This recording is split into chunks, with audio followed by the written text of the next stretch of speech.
Welcome to the Chapter 7 video. In this week's video, we're going to combine the data manipulation functions from Chapter 5, the filter, and summarize and select and arrange and group by. All of those are wonderful functions in dplyr package that we will use to select subsets of our big data set and display the result and answer some questions. So we're going to be using both the ggplot and the dplyr. And so let's go ahead and get started and create a new project. I'll just call it a new project and give it a name, Chapter 7. So here is the new project. And what I'd like you to do is to call up the Chapter 7 code file. So maybe you downloaded it from eLearning and it's sitting in your download folder. So maybe you can find it there. For me, I put it in Math 225. I've got this Chapter 6 folder, and you'll notice that the file that I created was Chapter 7 code all. This ends in R, so this is an R script. And the all means that it's in the entire textbook. So when this comes up, I've put in all of the active code, but I also printed out the entire textbook.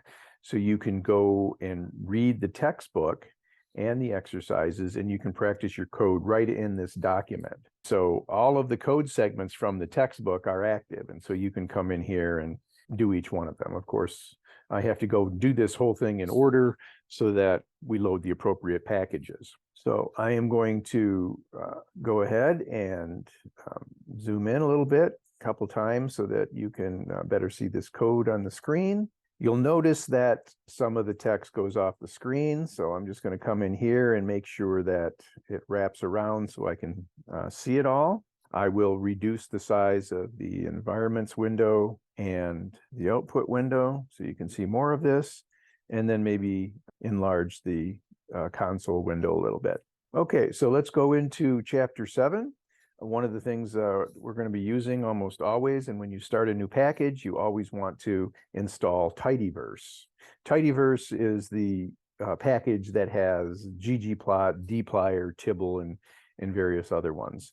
Some of my examples here might involve flights, so I'm going to install that package as well. There are a couple of others that we may refer to later on. ggbeeswarm, that's part of the gg package. There's lvplot and ggstance, which is also some more ggplot functions. And then there's an example from hexbin later on. So we're going to install all of these, and then we're going to load the libraries of each of these packages so that we have all of the data we need, all of the functions that we need, and we're not going to have a problem later on in our code because we failed to load the appropriate package. All right, so this is from our textbook. And when I hit Control Enter that time, it skipped down to the first piece of code. And notice the first piece of code generated this plot. So maybe I'll enlarge this a little bit and shrink the environments window unless I need it. There was no other code. And so as soon as I hit Enter, it went through all of this text and went down to the next piece of code. But read this line by line if you have questions along the way. This is all part of exploratory data analysis. And this is the first thing you want to do when you get any new data set, is you want to explore it. See what's out there, see what the variables are, see what their values are, ask questions about, do any of the pairs of variables here relate in some way? Is there a relationship? And try to identify those relationships. Be curious, ask yourself questions about the data, and then go and generate the code to see if you can see a solution. Some various definitions, and in statistics, one of the things you need to come to grips with is variation. We know most of the time with our variables what the possible data values are. You know, for example, if it's salary, we know it's anywhere from $0 up to some large amount.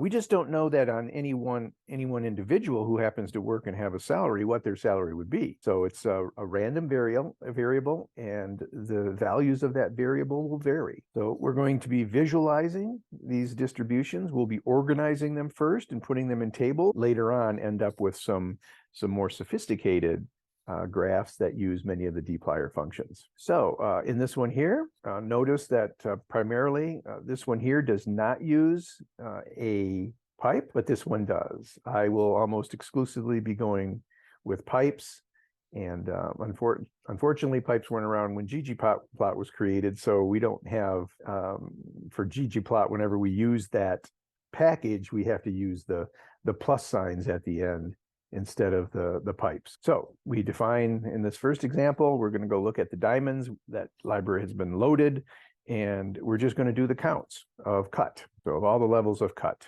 All right, fair cuts, good cuts, very good cuts, premium cuts. Here, there was no mention of a graph. The graph command came up here.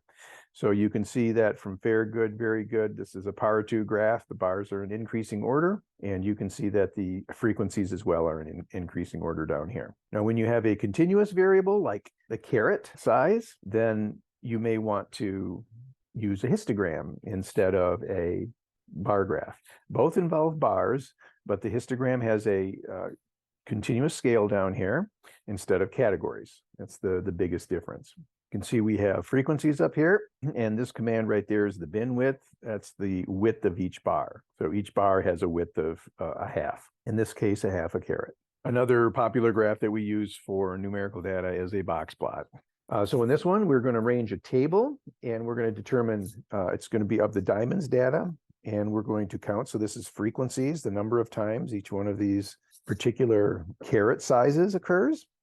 And so we're going to put the cut width. This is basically establishing the class width of the histogram bars, and we want them to go by 0.5, starting with the smallest one. So when we run this code, you can see that some of the diamonds start at 0 carats. Of course, they have equal bar width here, but it looks like these bars go into the negatives. Of course, there's nothing that has a negative bar. And then you've got the smaller diamonds, and then as they get bigger, you can see there are fewer of them.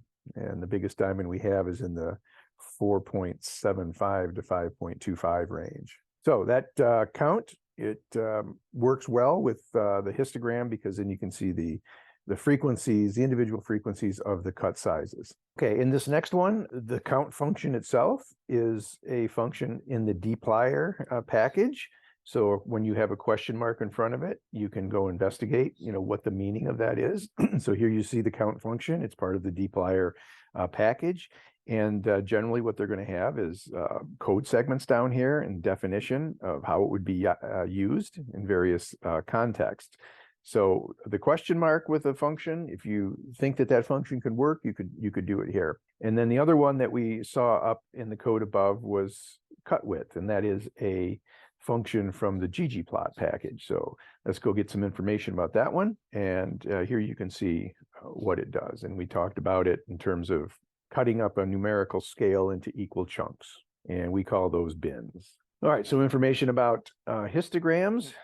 When you create a filter and you want to create a new data frame, you can do that by just running this. And you see the data frame, the new data frame down here. If you happen to want to use that data frame again, like I do here, if I ran this command here, it wouldn't know what smaller is, so it would give me an error. So I want to come back up here and I do want to define smaller. Now, the way you do that, and you can do it right in the very first line of the pipe, you can do an assignment statement like smaller gets assigned to, and then you have diamonds, but then we're going to filter it. So it's diamonds that has been filtered. And then when we run this one here, there's the assignment statement. So now we're going to be using the smaller data. So I'm going to do Control Enter here. And you'll notice here it is here. And remember that some of those diamonds went from up to 5 carats, but now we're only listing those diamonds that are 3 carats and less. So the filter seems to be working. Notice in this first one, there's a couple of these extra stuff. When you're learning this, the author wanted you to know that in this first spot, it's always the data.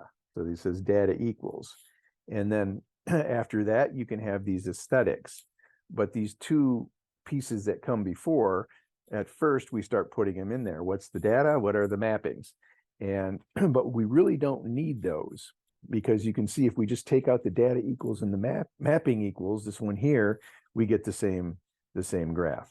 Now in this next one, we're filtering smaller down to some even a smaller data frame. The data set we're selecting is the filtered version of smaller. So we're going to start with the smaller, the carats that are less than 3. But then we want to know is the price large? We want to select all those diamonds where the price of the diamond is larger than 5,000. We're going to do a histogram again by plotting the caret, and then the bin width is going to be 1/10. The diamonds you're about to see are those that are very, very expensive. And notice that we don't have many diamonds over here. This whole graph was shifted to the right. Again, here's 3 because we want to have all diamonds less than 3, but the number of diamonds here is much smaller because we are only interested in those diamonds that are worth more than 5,000. And I gave you the code in a different format because if we happen to want to use this frame again, this one here that has the smaller diamonds, the smaller, more expensive diamonds, then we could do the same thing, but in the place where we identify the data set, we're going to do an assignment statement here. And we're going to say, okay, that data set where you have the expensive, smaller, less than 3 carat diamonds, we're going to call it small but expensive. And then small but expensive could be used then for later graphs. All right, multiple histograms would be something similar, but generally it's hard to lay one histogram on top of another. And so if you want to view multiple histograms, histogram is probably not the function you want to use, but instead you want to use frequency polygon, because a frequency polygon just connects a bunch of points together. That way you can see several different levels of a variable all together on the same graph.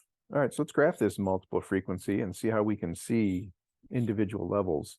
Yeah, so you see all of the different graphs. It's kind of hard to visualize because of maybe the colors, but maybe make it a little bit larger. And so now we have all the different cuts of the diamonds and all the carats down here. One of the things you notice is that the yellows are higher than all of the other ones, and then followed by this green color. The yellow ones are the most frequent, then followed by the premiums, and it looks like they just kind of go in order this way.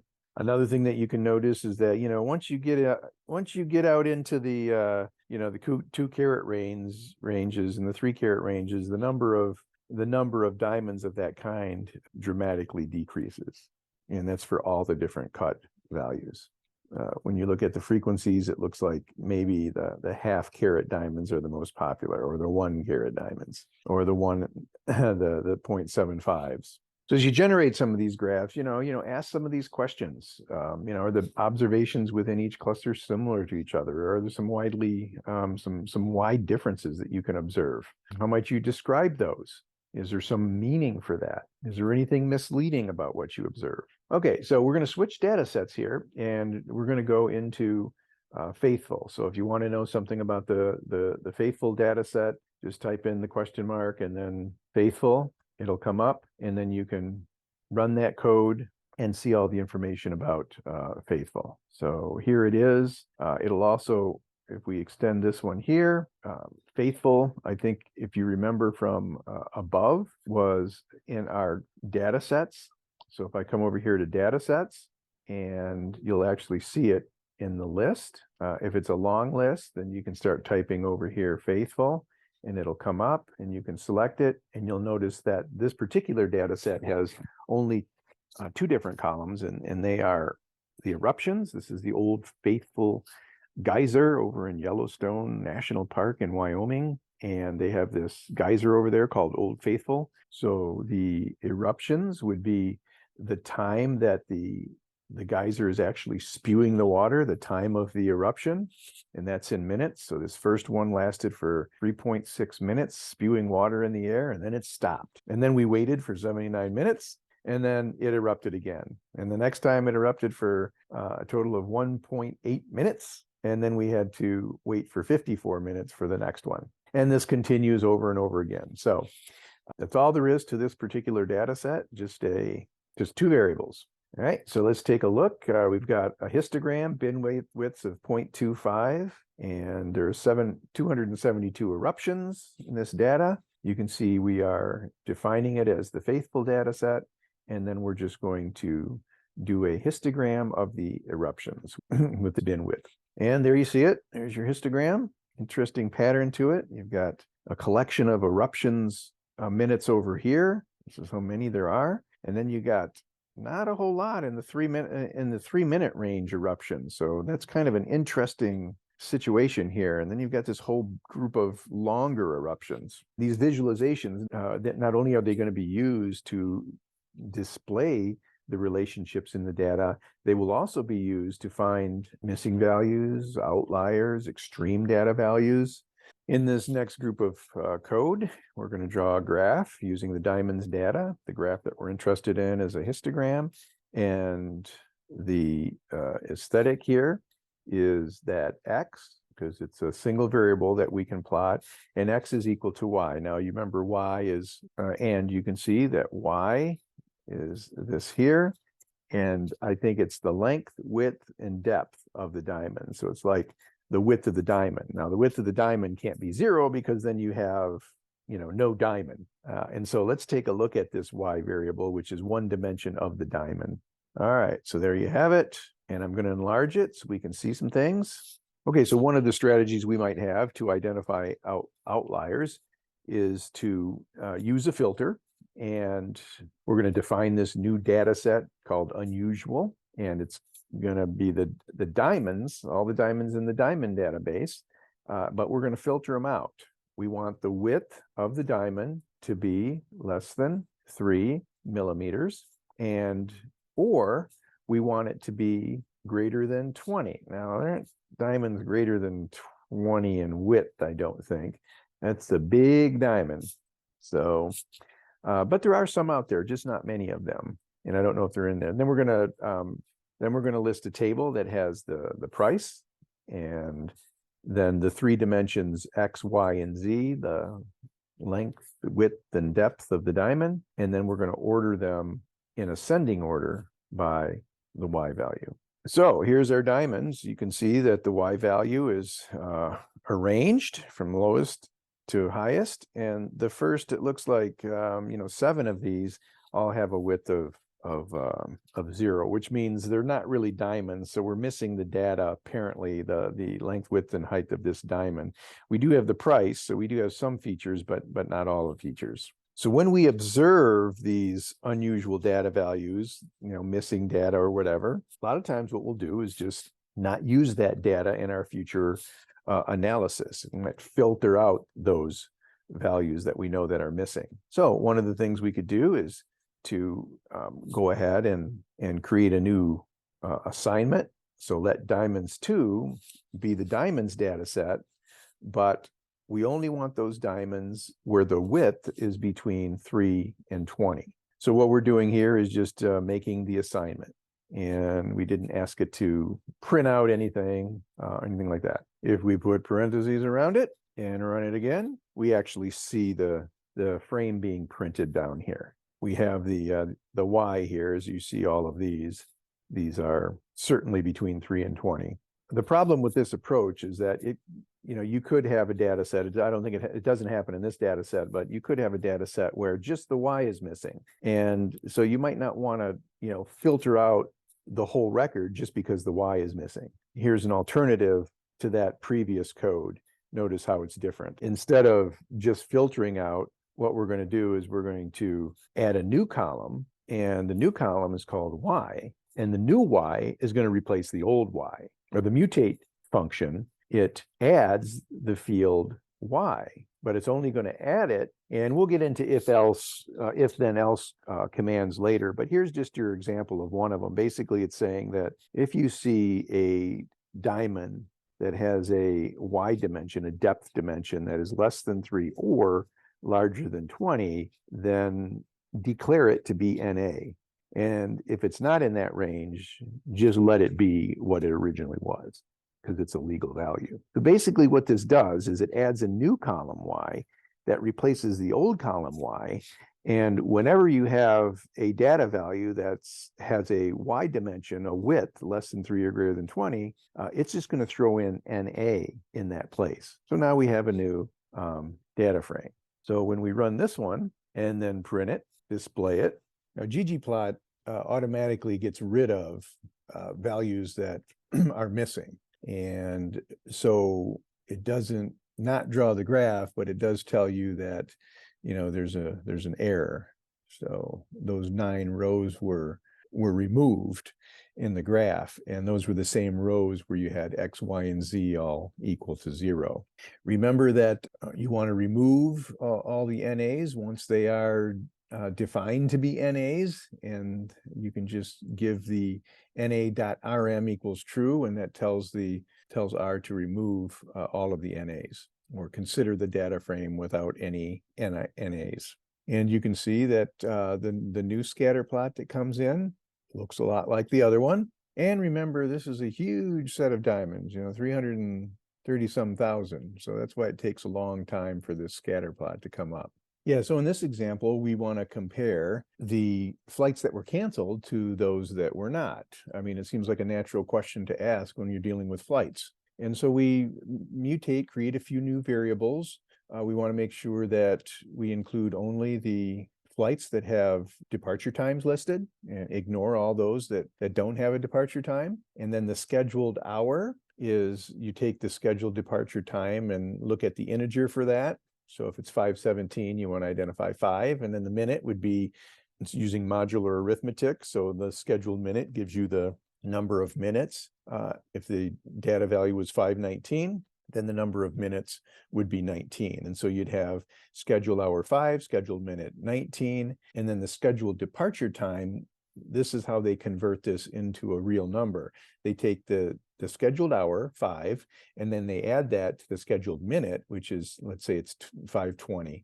And then they would take 5 plus 20 over 60 to get 1/3. So it would be, the scheduled hour would be 5.33333. That way we can plot all of these on a uniform horizontal scale with time. So down here, when you look at the time, this is midnight, and basically there are no flights here, and if there are, they're all canceled. And then at 5 is when they start basically flying for the morning, and you can see there's lots of flights after 5 a.m. A lot of early morning flights, up until 10 in here. Then we get the afternoon, and then there's more flights after about 3 o'clock, and then they decline until the late evening, and then here's 24 hours. So this is midnight here. So midnight to midnight. Here's what these are the canceled flights, because canceled is true, and these are the non-canceled flights. And so this is the difference between canceled and non-canceled flight when we're looking at the number of flights of each sort. So many more kinds of flights that are not canceled, but of those that are here, you can see when they get canceled. Looks like more are canceled from 15 to 20 than the other times. So you can see that this is limiting, because there's a lot more. I mean, if we want to compare canceled flight to non-canceled flights, then you can see there's just so many more non-canceled flight that comparison might not be great. Now, there will be situations where you want to explore the relationship between a continuous variable and a number, for example, and a categorical variable, a category like cut or color in terms of the diamonds. And so a frequency distribution would be relevant for that. And here you can see, I think this is a multiple frequency polygon, and this one compares the price. Okay, how many different diamonds are of this value, and this is the number of diamonds. So when the price is in this range, we have the most diamonds in that range, somewhere between maybe $0 and $1,000. Most of the diamonds come in there, and you can see how they vary by the cut of the diamond. Covariation describes the relationship between variables, and the best way to spot covariation is to draw a visualization between two variables. We may be interested in looking about the relationship between a categorical variable and a continuous variable. So for example, the continuous variable could be price, and the categorical variable could be cut. And we might want to look at the relationship between those two variables. So we draw a visualization, and this is what we see. It's difficult to see the relationship just because the number of diamonds of one kind is so much more than others. So for example, there's so many more ideal cut diamonds than any other kind. Remember this graph? So you can see that there are many more ideal, and so that's going to make a frequency polygon always look dramatic, much higher for the ideal diamonds. So if we wanted to display like a proportion, we could use the density function and for y, and then that's going to change the graph a little bit to reflect proportions. And so you can see that yellow bar for the price is not as high because we're dealing with proportions. So if you'd like to show the relationship between a numerical variable like price and a categorical variable like cut, the multiple frequency polygon is the way to go. They did mention that the newer version is coming out with after stat density. So if density doesn't work with the 2 dots before and the 2 dots after, then try after stat in parentheses density. Now, the other way to show the relationship between a numerical variable like price and a category like cut is to consider box plots. So let's look at this same data using a box plot. And there you have it. You can see the price on the vertical scale and the boxes, the top of the box, that means that's the 75th percentile. So therefore, you know, most of the diamonds are down around the 5,000 or lower price. And you can see that the cut is from lowest cut to the most highest quality cut to the right, lowest cut to the left, fair, and you have lots of expensive outliers in all of these different cuts. Okay, so when you have ordinal data where the categories are qualitative, but there's an order to them, like the situation here where we have fair and good and very good and premium and ideal. In that situation, you should have these categories ordered in the way that the variables were or the values of the variable were intended to be ordered. There are qualitative variables where ordering is not part of the makeup of the variable. So the variable is not orderable. Like color, you can't have blue before red, red before blue. You won't have Catholic coming before Jewish or Islam coming before Christian.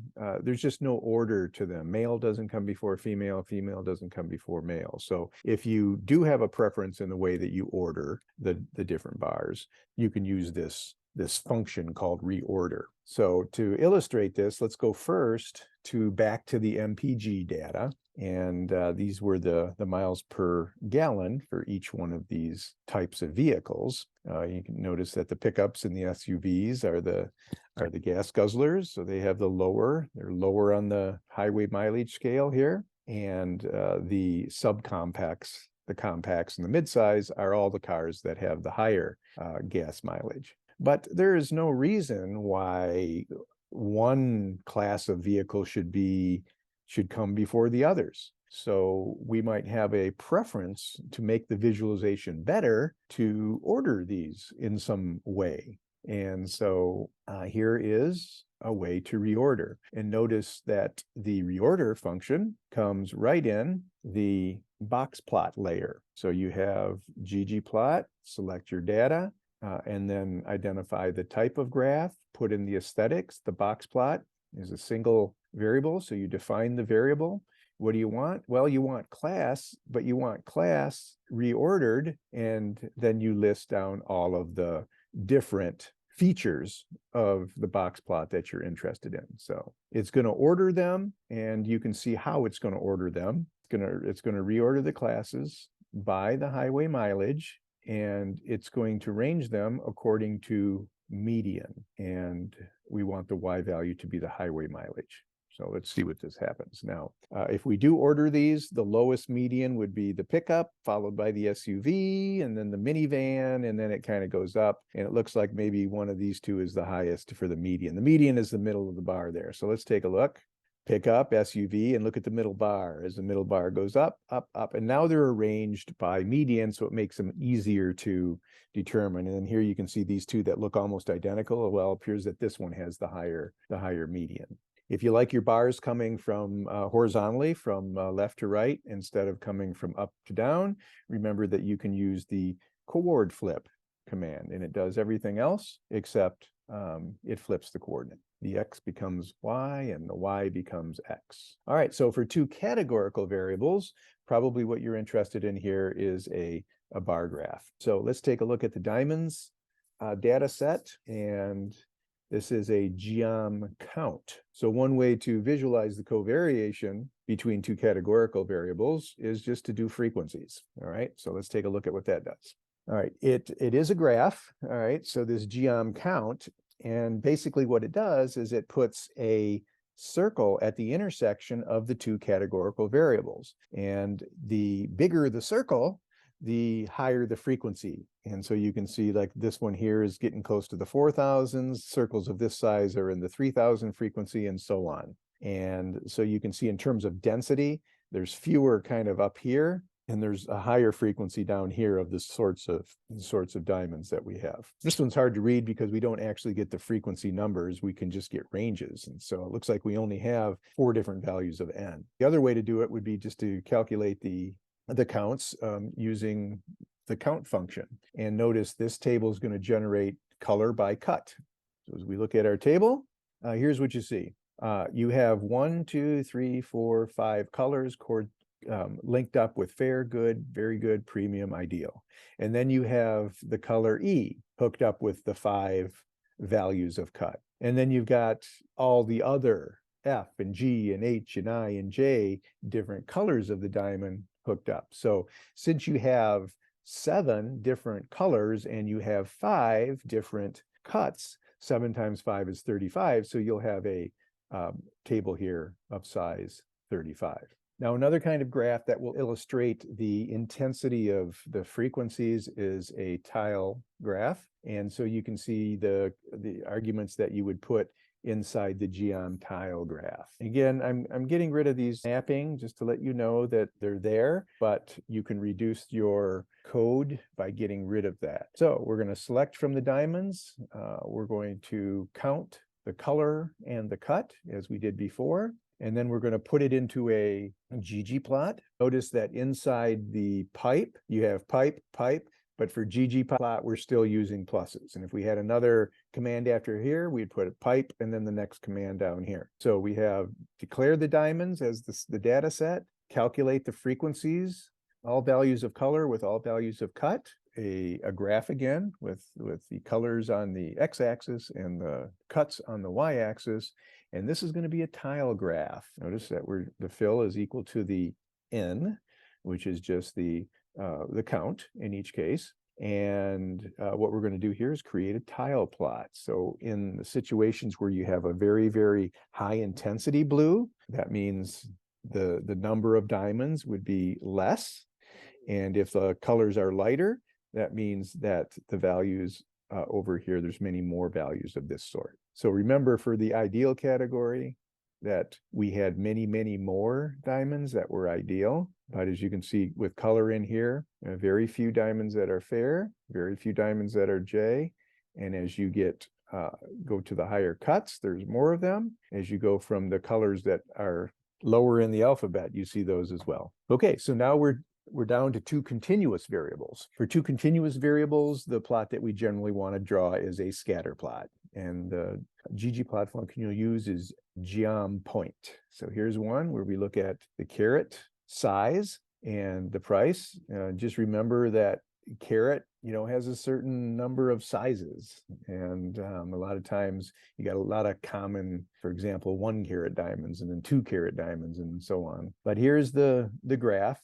There are a lot of them. So generally you can see as the carat gets bigger and bigger and bigger, the size of the diamond gets bigger, so does the price. There's this upward trend like this. Now the scatter plot has, so many points in this area here that it just fills it up black. If you wanted to try to get a sense of the intensity a little bit better, you could throw in this alpha factor.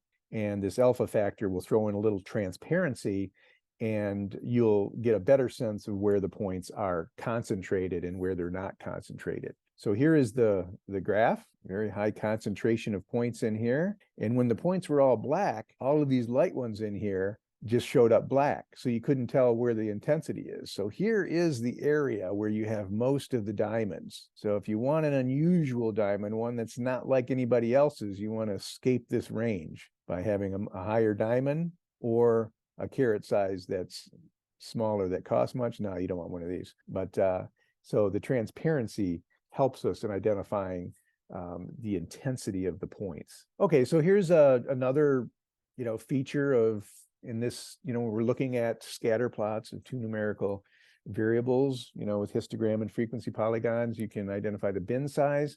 Well, you can do something analogous to that in this setting. So there are two new functions, geom bind 2D and geom hex. And early on, we loaded the hex bin package. We're going to use the smaller data this time. And remember, those were the diamonds that had a caret size less than 3, right? And then we're going to do this aesthetic where we have X is the caret and Y is the price. So the same thing here, but let's see what the bin sizes do at this point. All right, so you can see that it does add a flavor of color. First of all, the carets down here, size less than 3. And so this one kind of gives you a color coding of the frequency. You can see that down here you have the smaller caret diamonds and the smaller prices. Those are much more popular. There's many more of them, 6,000, than say the things up here that have really dark colors. So here you see again that concentration, the lighter colors of the diamonds in this, less than 1 diamond, less than $5,000 range. A ggplot function that's very, very, from that same package, the hex bin package, is this function called geom hex. So pretty much the same, built it the same way as the previous one, but in this one, hex somehow has to do with hexagons. So let's take a look at what happens here. Do you see the shading at all? They actually form a hexagon in here. And this looks like to be a little bit better of the shading, but you can decide what you want. But it does give you the concentration of the frequencies. Now, what you can do in situations like this where you have continuous data, and it's actually discrete data down there, caret, but maybe you were interested to know, how many diamonds and what are the price of the diamonds for the different caret sizes. So what we could do is we could create classes down on the horizontal scale and say, okay, this is a class, and for this class, it's like a category. Give me a box plot for each one of these classes. And so you can see here that we're going to again use the smaller diamonds, the diamonds that are less than 3 carets for our plot. We want to put the x-axis being the caret and the y price, just as in the previous one. Now you might say, why is this up in ggplot? Well, we have a different aesthetic down here. So usually when that's the case, we'll put one aesthetic up in the ggplot. And if you're going to plot just one plot, it doesn't matter where if you put the aesthetic up here or down here. But we put one up here because we've got another aesthetic down here in the Boxplot graph. So here we're defining the x and the y, and here we're saying draw a box plot. We're going to create these groups where we look at caret sizes in chunks of 1/10, and then we do a box plot for each one of those 1/10. So let's see how this works out. Okay, there it is. So we group the carets of different sizes, and generally what you see is the medians of these box plots are going up, which makes sense, because as the caret size goes up, then so does the price. So as you look at this graph here, you'll see that they're all the same width, and which is how we designed it, which is fine. What we don't know in each one of those box plots, how many different diamonds does that represent? We know the low, the mid, the median, and the high, in the quartiles, but we don't know how many data points are in each one of those ranges. So for example, we have a lot more diamonds that are exactly 1 caret, and that's not depicted here. All these box plots look about the same. We wouldn't even know that there are more 1 caret diamonds than another. So one thing we can do to adjust that is to change the width of each one of these boxes. And we'll change the width so that the wider boxes contain fewer. So for example, if you look at 1 here, there's a lot of diamonds at 1. And so it's really, really skinny. You can't see it in here. But the really, really skinny bars mean that the frequencies are much higher. And so over here, this is a very, very wide bar. And so there are very, very few at about 2 1/4. Very few diamonds at that size.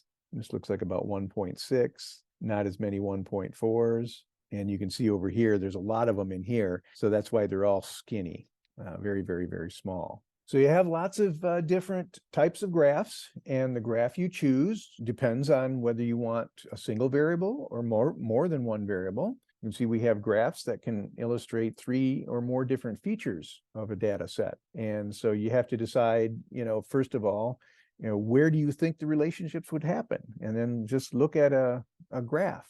If the variables are both numerical, you'd use one kind of graph. If they're both categorical, you'd use a different kind of graph. And if they're one of each, you'd use a different kind of graph. And depends on whether you want to look at subgroups or the whole group. So all these questions have to be answered, and based on your answers, you'll come up with the graph that makes most sense. So for example, if you wanted to look at the faithful data, we have the times between eruptions and we have the time of the eruptions.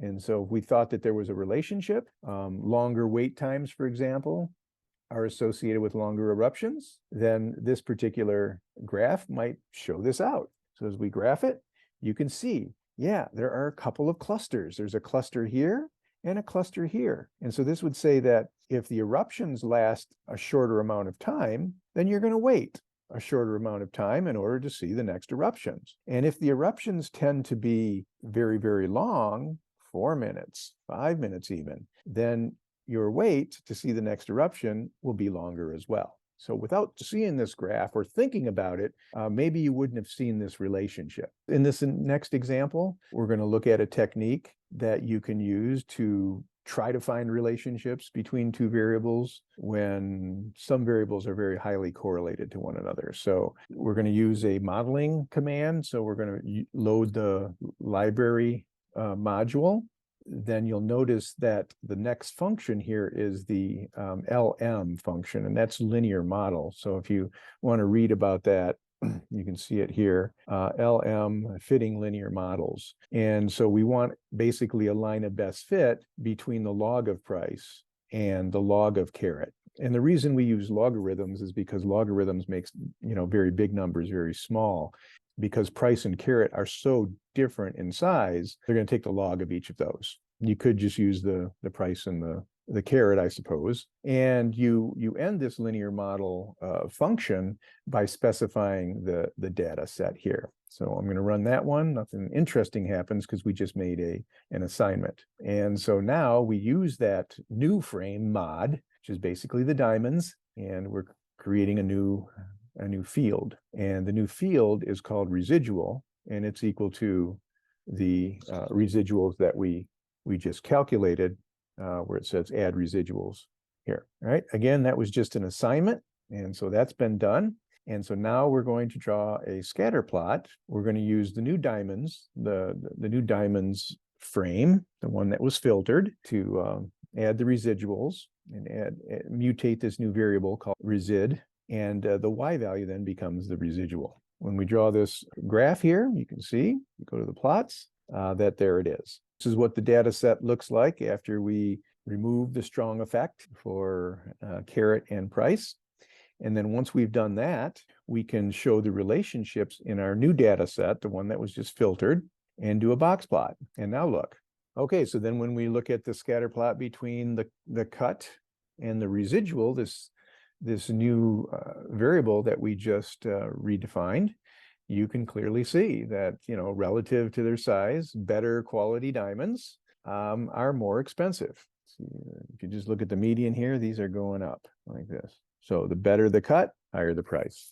So these residuals give us the price of the diamond once the effect of caret has been removed. So as the residual goes up, the price is going up, but we took logarithms of those prices, and that's why the scale is so dramatically different. These are the residuals, and you'll notice which is a representation of the price of the diamond, and you can see as the cut increases, so does the value of the diamond. So this is really just an introduction to modeling. We're going to come back to it in a major way later on in the course, much later. But we have to look at wrangling and visualization first, and then we're going to get into the modeling at there. But we'll throw in some examples of modeling along the way, so it won't be completely new to you when you see it. Okay, so one last thing. I mean, here's this graph of a frequency polygon. Right down in here, the ggplot calls. I've been talking about them already, but I think what they want you to see here is that you really don't need to say data equals. You really don't need to say mapping equals. You can be more concise in your code, and then you could render this code again and get the same graph. So you can be more concise in your code. Okay, so in summary, ggplot, this particular layer, you always need the name of the data set that comes first. And then you can put some aesthetics in the ggplot layer, or you can wait and put them in to the specific plot that you're generating. The first two arguments of ggplot are the data and then the mapping, but we don't need data equals and mapping equals. And then in the aesthetic here, the first two things you have are X and Y. That's always the case. And if it's something like this, then that must be the X, because there's only one thing listed, which makes sense because when we do a frequency polygon, we are interested only in the frequencies of a single. So what I could do here is I could say X equals, and then run the graph again. And there's nothing different in the two graphs. But if it is just, you're just going to put the X, and you really don't need the X equals. By default, that's what it'll do. For the frequency polygon, we had the class width being 0.25, counted up the frequencies every 0.25. And the other thing in ggplot that I mentioned a little earlier, we're going to almost exclusively be using pipes, where we recall the data set first, all the other commands that we want to do in order, followed by the pipe. And the exception to this is ggplot. Now, ggplot, for the graph that you're about to do, you end the line in pluses. Now, if you were going to go on and you wanted to do something more inside this pipe, it's after the ggplot that you would then do the percent greater than, and then percent, and then go from there, another line. So I think if you you work through these sample problems, and maybe some of the things that you see in here will help you with the actual homework assignment for week 4. Have a great week and happy coding.